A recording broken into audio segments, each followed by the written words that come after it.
day 2 of the 75 hard challenge.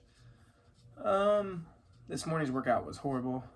Doing the same workout for the first 25 days, and it's pretty fucking brutal. I know the weighted part of it is going to be tough to like maintain and not destroy my joints and tendons and ligaments, because it's not a ton of weight, but it's enough to be a problem on them. So I can tell they're a little strained. But so the first workout was that. Second workout was actually like a combination of playing tag and soccer with a cool little family that we were building a rig for.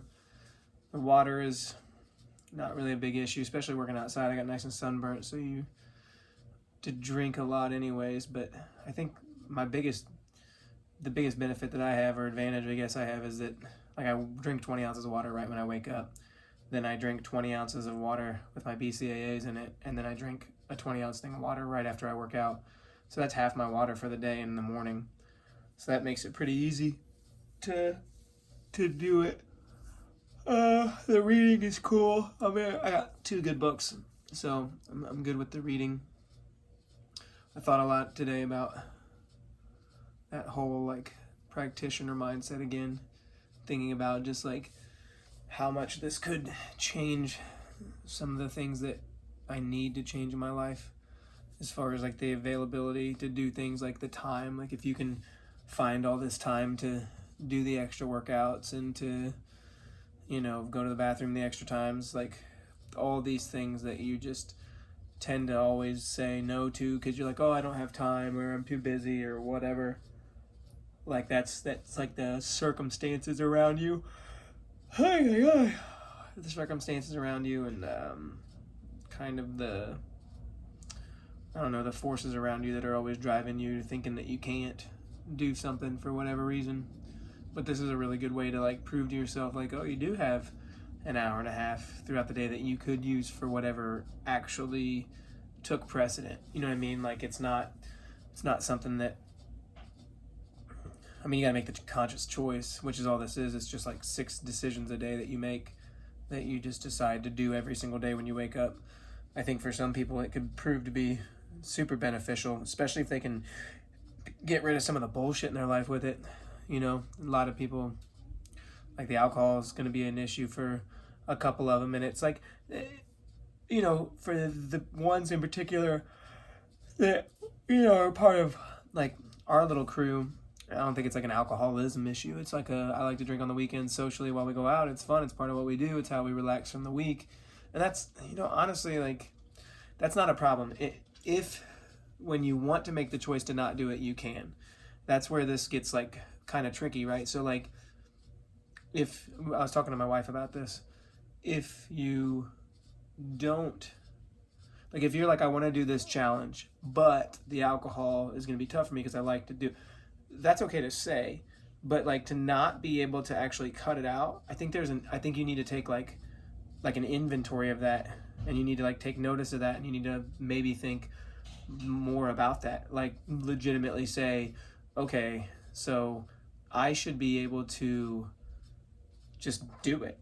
Like if it's just like that social element that like I'm gonna relax from the week type thing, then I feel like you should be able to just do it, to just stop and not drink for the time, because it doesn't have any weight on you, it has no control of you. But if you can't, if it's actually a difficult thing to where you're like, I don't even know if I can do this, then maybe while you're not like an alcoholic or whatever, maybe there's something to be said about that. There's something to take note of there. It's something to like think about, right? Because otherwise you should just be able to be like, oh, fuck it, it's cool, it's not a big deal, I can just cut it out because it's part of the challenge and I want to do this challenge.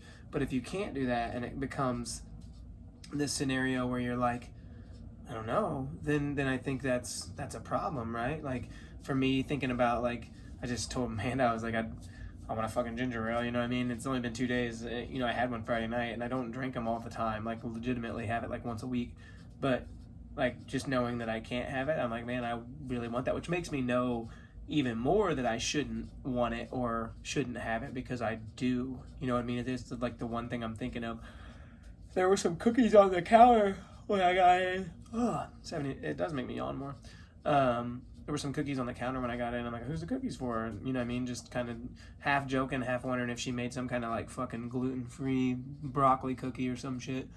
But like that didn't really bother me. Like that's not really a big issue for me. But the ginger ale, like thinking about that, like I want but I don't know. I guess that's just what I'm getting at. The little things that, you know, there's some people in my life, or that have been in my life, people that I've trained that, I mean, they're fucking, I don't care what they say, alcohol's a problem. If you're getting fucking drunk every fucking weekend and falling down and shit, you got a fucking problem. You know what I mean? And those people could definitely use something like this. Especially the ones that are like, I have no issue. If you have no fucking issue, then quit. Well, I don't want to quit. Well, I like having it. No, you don't. Nobody likes getting so fucking drunk that they're a piece of shit. Like, nobody likes it. They have a problem, they're fucking stuck with it. That's one thing.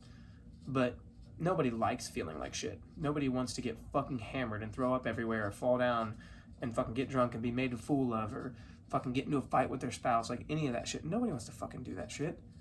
That's no fucking fun. That's not why you drink. You don't drink because of those things. And I just feel like there's a lot of, just don't make excuses, I guess. This is going to be one of those things where you can like start to thin things out of your life that are not good for you. I mean, get up earlier, you know, drinking and eating better. The workout is obviously a huge part of it. Reading's good. Like, it's good for your mind to read and not be on the fucking this screen and shit all the time, because we read everything on the phone now. I like reading in the book. I feel like it's better. I feel like I retain it better for sure. And there's other things, like I want to take my big dog for a walk 3 days a week through this, just because she's fucking mean and she's, you know, kind of, I don't know, she just has issues, and they can't walk her. You know what I mean? She's fucking too big, and she's not a happy camper when other dogs or people are around. So I need to walk her more. Like, one, hopefully it'll make her better at it. Two, she deserves it. Like, she needs to be able to get out and have a walk. She's a fucking dog. She should be able to run free at times. So I want to work on that. I want to, you know, get Amanda flowers once a week, every single week through this. There's no reason. I used to do that shit all the fucking time. I used to just do it all the time. And now I don't. And I don't even know why. Like, I'm not mad. There's nothing. I'm not frustrated. Just like at some point it just was like, you know, you start to measure give and take. And that's fucking ridiculous. Like, you shouldn't measure give and take with your spouse. And so I just need to work at that. You know, it's one of the things I need to work on. And, you know, having the value that needs to be placed on her all the time, not just when it's convenient or when something happens that I feel like I need to. So those are like a couple of things that I really want to work on through this. And this is like thinking about it and reminding myself and looking at my little note thing in the phone every day to be like, okay, what are the things that you're working on? Look at them, see them, do better at them. You know what I mean? And then that way they're right there in my face, and I can try to fucking do it. You know what I mean? And do it better. I'm fucking like weirdly like tired at certain times in the day, and then other times I'm just like fucking wired for sound. The water like makes me feel like heavy and bloated, but then feel like good. You know what I mean? But I do feel a little bit heavier from that, I guess. I mean, I guess that's the word, like just kind of bloated, but it's not too much, and I think my body's like gonna get used to it and probably just holding on to it a little bit more than what it would. Oh man, with your food. I had good food. I like good food. I'm trying to like it better. I'm trying to like it more. I'm trying to like things that I didn't used to like when I was younger, and that's Amanda helps me a lot with that, because she eats weird fucking shit. And you know, for the first 20 years of our marriage, like, I'm like, you can keep your weird shit, but I'm like all about putting it in a bowl right now and just trying it, saying fuck it. You know what I mean? Can't be that bad. Look, she looks great. She's fucking healthy, so. But it's day 2. I gotta read 10 pages. I typically do that right before I go to bed. I have my water in by like 3 o'clock. So hopefully tomorrow's a good day. I have a feeling that fucking workout in the morning is gonna fucking kick my ass again, but I'm gonna stick with it. I only got 23 days left of that workout, so I don't give a fuck. And I haven't made I got ideas for the next one, but it depends on how this fucking thing ends up, because if this one ends up being as fucking hard as it is the whole damn time, like if today is a fucking sign of what's to come for the next 23 days, I'm not fucking making the next one as hard. I'll make it hard, but I ain't beating the fuck out of myself. So I hope you guys have a good night. Yeah.